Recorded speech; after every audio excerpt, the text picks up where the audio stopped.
예, 안녕하세요. 채널 615의 황선입니다.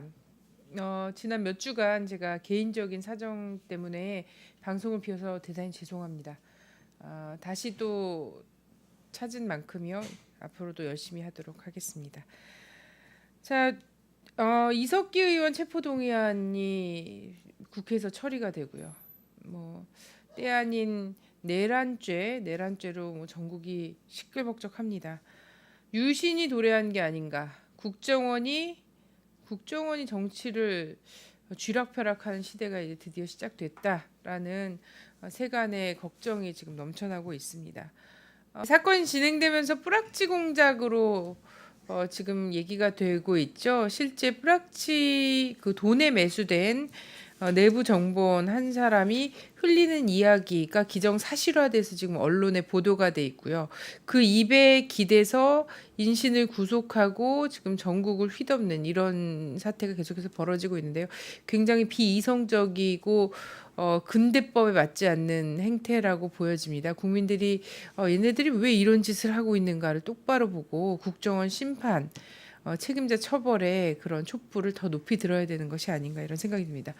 예, 이렇게 내란 음모죄에 전국이 회오리 치는 와중에도 한반도를 둘러싼 관계국들의 물밑 흐름이 지금 굉장히 빠르게 진행이 되고 있습니다. 빠르고 복잡하게 진행이 되고 있다는 것이 유심히 그 뉴스를 살펴보시는 분들은 또 느낄 수 있을 것 같은데요. 오늘 채널 615에서는 이 이야기를 한번 다뤄보도록 하겠습니다. 오늘도 민권연대의 김준성 정책실장님 나오셨습니다. 안녕하세요. 네, 안녕하세요. 네.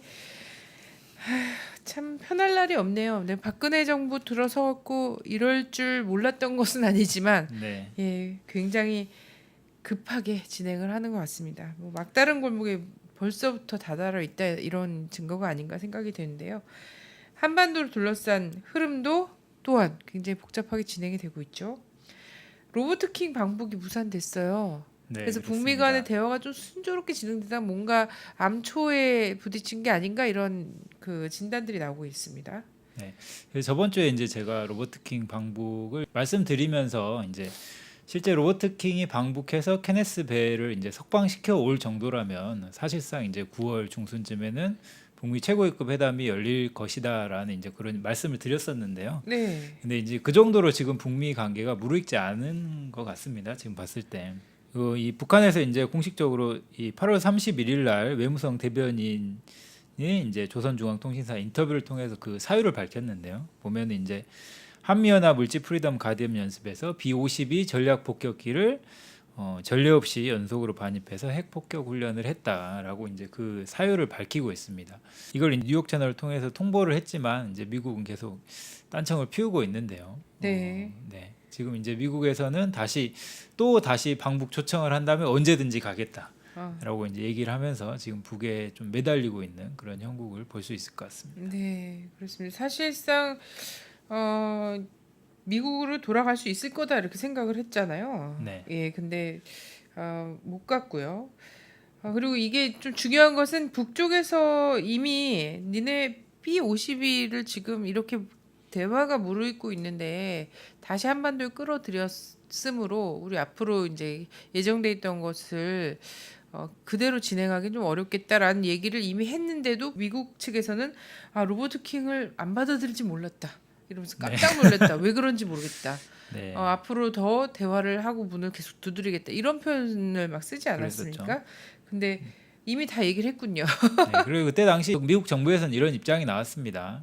이번에 이제 케네스 베를 이 구출하기 위한 방북일 뿐이지 이 북미 관계 어떤 대화의 그런 이 방북은 아니다라는 선을 그으면서 사실 이 북미 관계를 더 이상 악화되지 않게 그런 지연시키려는 일종의 이제 이 지연 전술의 일환으로만 사실 미국에서는 방문하기로 했기 때문에 과거에 북에서 정확히 그런 입장을 밝히지 않았습니까? 이번 네. 케네스 베는 그냥 석방될 과거와는 다르다. 미국이 정확하게 관계 정상화, 대북 적대 정책 철회 입장을 밝혀야지 석방될 수 있다라고 이제 밝혔기 때문에 이제 이 로버트 킹의 이 초청을 거부했던 거죠. 네.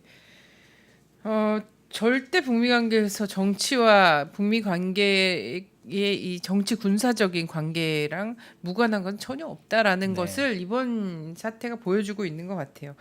이 반면에 데니스 로드만은 방북을 또 했어요. 농구 선수. 네. 네.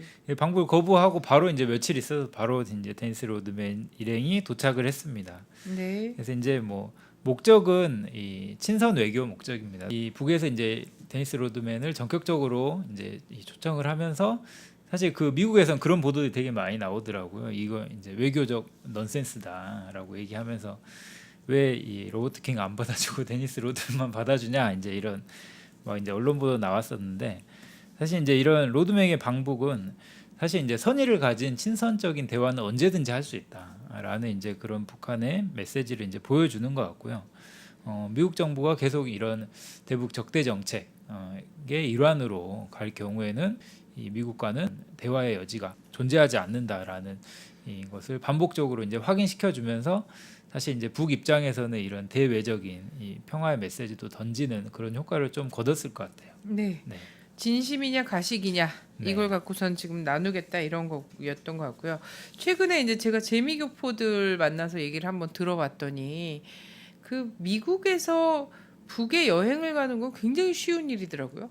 네, 뭐 예. 언제든지 자유롭게 할 수 네네. 있죠. 그래서 네. 조선 여행 이게 특화 상품이 굉장히 많대요. 뭐 아, 5일 그리고 뭐 7일, 10일 뭐 이렇게 해갖고 굉장히 많이 있고 그렇게 비싼 가격도 또 아니더라고요. 예, 오히려 남쪽에서 북쪽 여행 가거나 이런 게 훨씬 비싸고 그렇게 유럽이나 비싸요? 미국에서는 이 패키지 여행 굉장히 저렴하더라고요. 그래서 실제 정치적인 악의를 갖고 있지 않는 한 미국인이 북에 들어가는 게 그렇게 어렵지 않더라. 근데 뭔가 진짜 순수한 궁금증과 그리고 순수한 선의와 이런 걸 갖고 간 사람이면 누구든지 예, 통할 수 있다. 이런 걸 보여주고 있는 것이 아닌가 이런 생각이 들고요.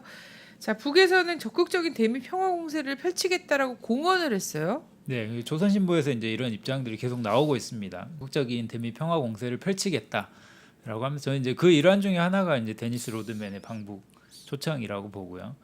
이제 그거와 동시에 이제 저는 이제 대미 압박도 지금 시작하고 있는 지금 국면이 보여지고 있습니다. 이게 어떤 거냐면요. 이 2일 날 보도가 됐는데요.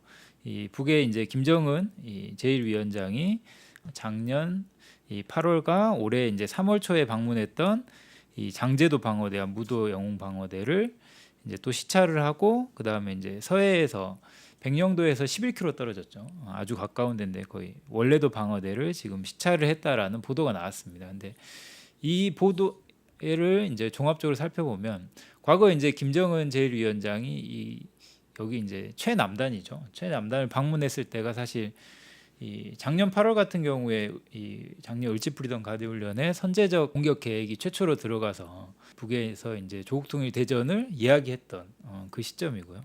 그 다음에 올해 3월 같은 경우도 전쟁 위기가 최고조로 달해서 그때 당시도 조국통일 대전 얘기가 나왔었죠. 북에서. 그래서 이제 이때 이제 이런 이 강력한 군사적인 메시지를 담기 위해서 사실 저는 이제 여기에 갔다라고 보는데요.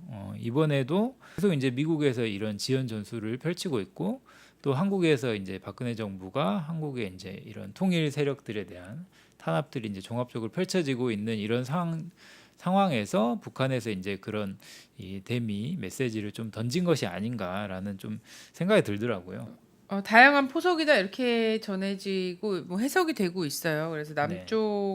남북 관계가 지금 풀리는 것 같지만 사실은 남쪽 안에서는 통일운동 진영에 대한 대대적인 탄압과 이런 것들이 진행되고 있고 또 예견되고 있는 상황이고 또 북미 관계에서도 잘 대화에 나설 것 같았는데 또 주춤하고 있는 시간 끌기에 미련을 보이는 이런 것 속에서 이런 약간 군사적인 압박이 될 수 있는 행보를 조금 취하는 것이 아닌가 이런 거죠.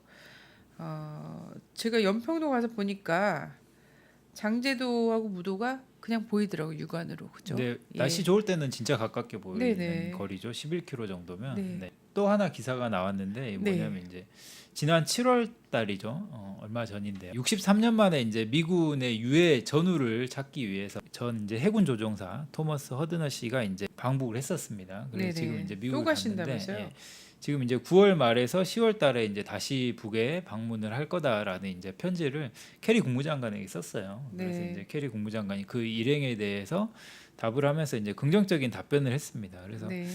이 지금 이제 미국과 북한의 이런 관계를 좀 종합을 해보면 사실 이제 이런 케네스 베를 매개로 한 이런 이 움직임, 그 다음에 이런 미군의 유해 발굴을 통한 움직임, 이제 이러면서 계속 이런 이 본질적인 문제 말고 외곽에서 이런 움직임을 이제 저는 미국이 꾸준히 계속 이제 쥐어가고 있는데, 이거를 통해서 저는 이제 북에서 지금 요구하는 이 대미 관계의 개선 수준이 굉장히 높기 때문에 이거를 하기 위한 준비가 안 돼 있는 미국 조건에서는 전 다양한 루트로 지금 이제 여러 가지 지연 전술을 지금 펼치고 있지 않나, 좀 이런 생각이 들더라고요. 네. 네. 본질적인 부분은 차마 못 건드리겠지만 그렇다고 해서 대화를 끝낼 수도 없는 이런 네. 상황이 그렇습니다. 사실은 이런 인도적 문제다라는 외피를 쓰고선 계속되고 있는 상황이죠. 중국이 육자회담 성원국 고위급 대표들이 참가하는 비공식 접촉, 이런 얘기를 했어요. 네, 그래서 이 중국이 육자회담 성원국 고위급 대표 참가하는 이제 이 비공식 접촉인데요. 이게 아마 9월 18일 날 베이징에서 진행될 수도 있다고 합니다. 이제 우선 중국에서 제안을 해놓은 상태고요. 네. 한미일에서는 아직 여전히 반대 입장입니다.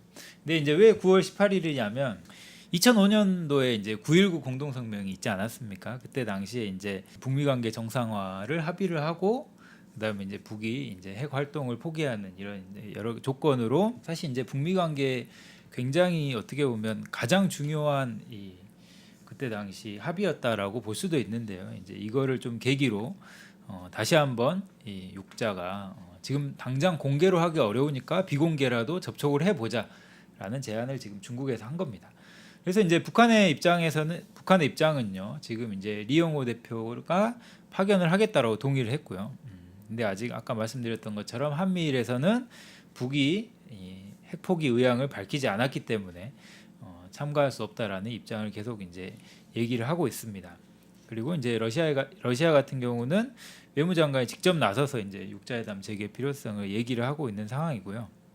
그래서 이 비공식 접촉이 어떻게 될 것인가도 아마 저는 이제 향후에 북미 관계를 좀 바라보는 데서 좀 중요한 계기이지 않을까, 좀 그런 생각이 듭니다.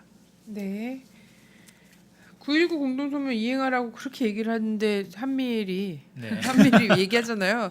내용을 알고 있는지 잘 모르겠지만 주장을 막 하고 있는데 정작 또 9.19 같은 판이 벌어질 것 같으면 별로 호응이 없단 말이죠. 네. 그러면서 핵폐기 아직 안 했는데 무슨 소리냐 이렇게 얘기가 나오고 있는데, 핵폐기 안 했는데 무슨 소리야라는 소리를 계속한 난 대화 자체나 뭐 어떤 관계에서 변화나 이런 거는 있을 수 없을 것 같아요. 네, 맞습니다. 네.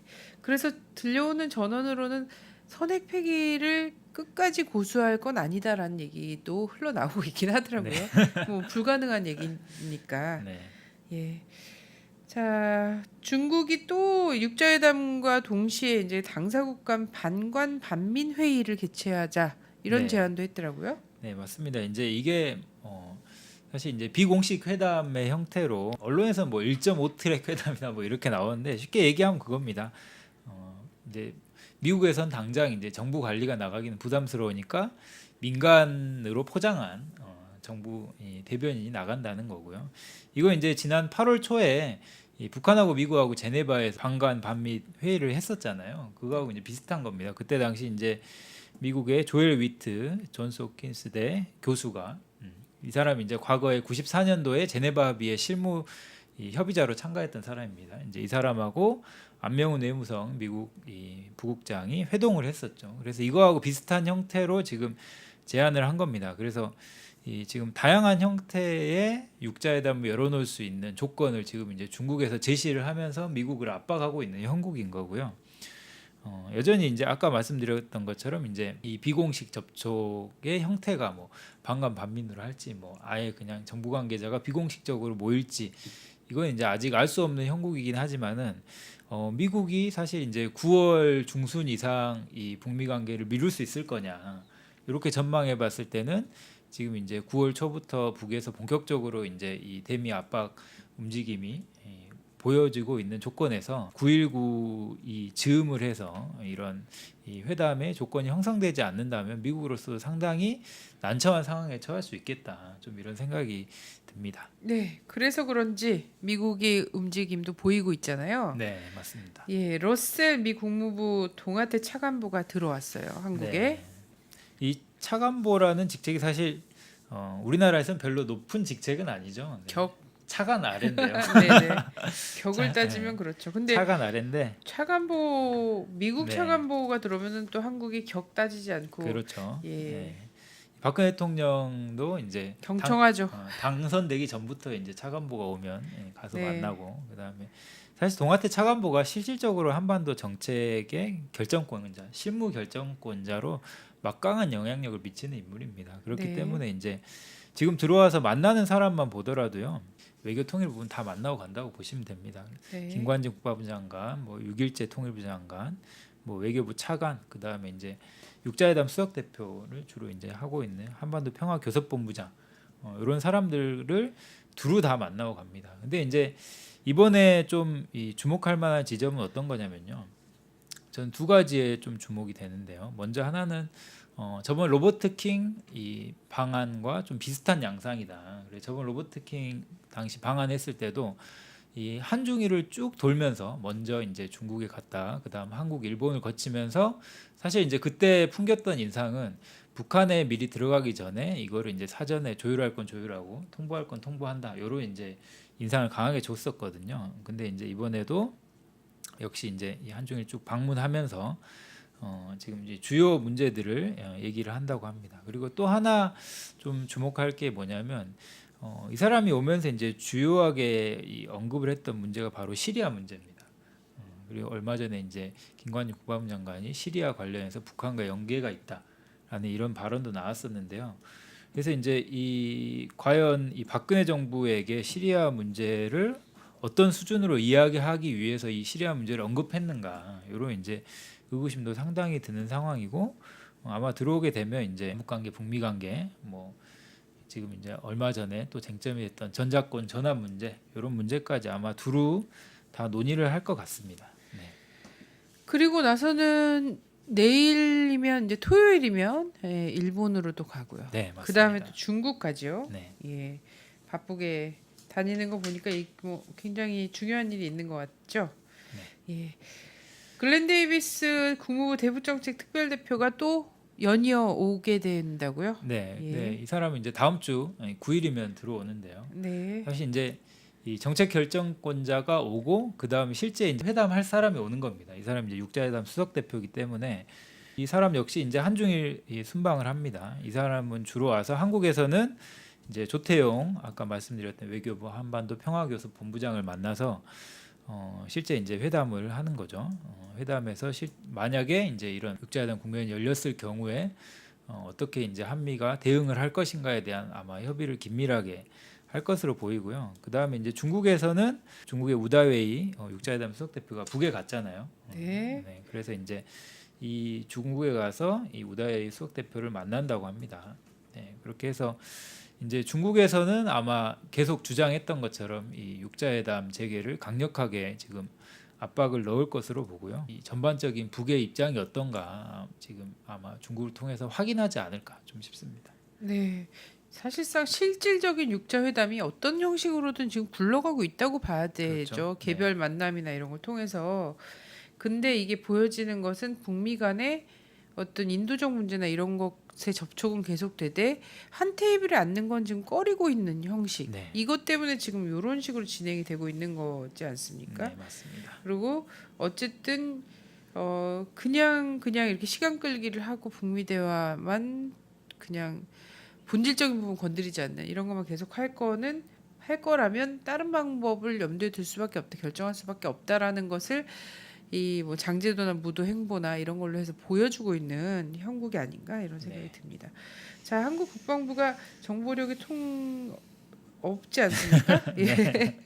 예, 뭐 하여튼 탈북자들이 모르죠. 민간에 들어가고 문 두드릴 때까지 모르고 네. 있고 그리고 뭐 최근에 국정원 대대적으로 뭐 얘기하고 내란 음모 사건 관련해서도 국방부 몰랐죠. 전혀 몰랐다고 이게 네. 사실 국정원이 이러면은 기무사나 국방부를 완전 왕따 시킨 것밖에 안 되는 판인데도 하여튼 몰랐다라고 국회에서 얘기를 할 정도인데 신기하게도 시리아의 정보를 알고 있다는 거죠. 한국의 네, 국방부가. 맞습니다. 그래서 시리아와 북과의 연계설을 계속 한국 국방부가 흘리고 있다는 거. 예. 네. 왜 그럽니까 도대체? 그래서 이제 시리아 사태 관련해서 이제 좀 이거를 종합적으로 한번 다뤄야 될 것 같은데요. 이거는 한 네네. 다음 시간에 다다음 시간 정도에 예. 한번 다뤄보는 걸로 하고요. 우선 이제 시리아가 최근에 이제 국제 문제화가 된 거는 이제 8월 22일 날 그때 당시 이제 화학 무기로 민간인을 정부군에서 공격을 했다라는 이 사실인지 아닌지는 모릅니다. 사실인지 아닌지 모르지만 이런 이제 언론 보도가 전 세계 막 파다하게 퍼졌죠. 그때 당시 이제 뭐 어린애도 막 죽고 막 이제 이런 되게 참혹한 사진이 전 세계 돌면서 이거를 세계적 이슈로 이제 올라왔는데요. 그 다음부터 사실 이제 미국이 적극적으로 행보를 하기 시작합니다. 그래서 이제 오바마 대통령이 이거를 이제 미 하원에 지금 의회에서 통과가 됐고요. 그 다음에 9월 9일 날 상원에서 시리아를 지금 이제 공습할 수 있는 것을 지금 이제 안건으로 올려놓은 상태입니다. 지금 이제 이런 상황에서 이 존 케리 국무장관이 이런 언급을 했어요. 뭐냐면 미국 의회가 시리아에 대한 무력 사용을 승인할지 여부는 이 북한의 입장에서도 중대 사안이다. 이제 이런 언급을 했는데요. 이 말은 무슨 말이냐면 사실 이제 이 북한에서도 북한의 화학 무기가 있기 때문에 이거를 못 쓴다라는 강력한 메시지를 던지기 위해서 이 의회가 반드시 시리아 공습안을 통과시켜야 된다. 사실 이런 이제 의회를 압박하는 발언이죠. 그래서 이제 또 이 다른 발언도 있었습니다. 뭐냐면 이제 이 헤이그 국방부 장관이 이 북한이 대량의 화학 무기를 보유하고 있다. 그러면서 이제 한국과 주한미군을 위협하고 있다라는 이런 얘기를 하면서 이 김관진 국방부 장관과 북한의 화학 무기 위협에 대해서 장시간 심각하게 논의를 했다라는 것을 밝혔습니다. 네. 근데 이제 이거를 좀 종합적으로 보면요, 미국이 사실 지금 이제 굉장히 심각한 이 정치 군사적 위기에 놓여 있잖아요. 네. 그래서 이제 이 미국이 이 쌓여 있는 군산복합체의 무기들을 지금 반드시 없애야 되는 저는 그런 상황이라고 보거든요. 이제 그런 상황에서 지금 미국이 시리아 전쟁이라는 카드를 들고 있지 않나라는 이런 이 의구심이 강하게 듭니다. 얼마 전에 이제 미국의 한 외교 전문지에서도 지금 실제 시리아 화학무기 테러를 계획한 게 오바마 정부다라는 이제 그런 음모설이 나오고 있다라는 보도들이 계속 나오고 있거든요. 네. 이거 이제 과거에 우리가 많이 경험해 봤잖아요. 이라크에도 대량 살상 무기가 있다 해놓고 없었고, 예. 뭐 탈레반도 뭐 잡으러 갔다가 결국 뭐 없었고, 이제 그런 경험에서 보는 것처럼 지금의 이제 시리아 공격을 앞두고 있고, 그 다음에 이거를 북한과 연계를 시킨 다음에 북한에서 마치 화학 무기가 있는 것처럼 얘기를 하면서 의회를 압박을 하고, 또 동시에 한국 정부를 압박을 하고, 이제 이런 움직임이 과연 그냥 단순히 시리아의 정말 이 독재 국가가 화학 무기로 민간인을 학살하고 있어서인가라고 사실 저는 보기는 어렵다고 봅니다. 네. 네. 그렇습니다. 시리아 건과 관련해서는 굉장히 많은 그 이라크전 그 전에 전에 이라크에 대해서 쏟아져 나오던 굉장히 많은 뉴스들이 사실은 미국발 뉴스다라는 것이 이후에 밝혀졌잖아요. 네. 시리아전 관련해서도 좀 유심히 좀 볼 필요가 있다. 예, 어디까지 믿고 볼 것인가. 그리고 과연 그 나라 안에서 일어나고 있는 내전에 대해서 외부의 공습이라는 이런 방식으로 피해를 더 줄이거나 이렇게 할 수 있는 문제인가 이런 것까지 정말 심각하게 고민을 해야 되는 것이라고 생각이 되고요. 이것의 불똥이 또한 이제 한반도까지 덩달아 튀게 되는 상황이기 때문에 우리가 그저 이제 뉴스에 떠드는 대로 바라볼 수만은 없다 이런 생각이 듭니다. 다음 시간에 시간을 따로 마련해서 좀 준비를 해보도록 하겠습니다. 네. 예, 오늘 고맙습니다. 네, 감사합니다. 네. 자, 통일 세력에 대해서 어쨌든 탄압이 계속되고 있습니다. 국가보안법을 무기로 해서 그리고 간첩단 조작 사건 늘 일어났었죠. 국정원이라는 중앙 정보를 그 정보를 전담하고 있는 독점하고 있는 곳이 정보를 악용해서 만들어내고 있었던 이때마다 사실은 남북 관계는 또 그 최악으로 흘렀던 것 같아요. 그래서 최근에 뭐 이산가족 상봉이라든지 개성이라든지 금강산 다시금 남북 간 테이블 위에 올려놨던 일들이 최근 불고 있는 이 공안 칼바람 속에서 또다시 저는 표류하거나 엎어질 수 있다 이렇게 생각이 됩니다. 그런데 결국 그 피해는 누구한테 가겠는가? 뭐 당장에는 민중진영이 탄압도 받고 감옥으로 가기도 하고 여론이의 뭐 문매를 맞기도 하고 하겠지요. 그렇지만 지금 현재 출구가 없는 뭐 하나 잘하는 게 없다라고 평가받고 있는 특히나 정통성에 대해서도 의심받고 있는 박근혜 정부가 결국은 그 모든 파랑에 책임을 질 수밖에 없다. 저는 이런 판이 될 것이다라고 생각을 하고요. 이 지금 그 민중의 경고 이런 것들을 좀 진지하게 듣고 사고를 해야 되지 않나 이런 생각이 듭니다.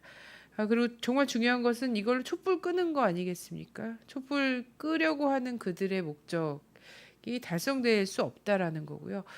당장 이번 주에도 7일 내일입니다. 7일 7시에 청계광장에서 국정원 부정선거 진상규명을 요구하는 촛불이 밝혀집니다. 여러분들 많은 참가 부탁드리고요.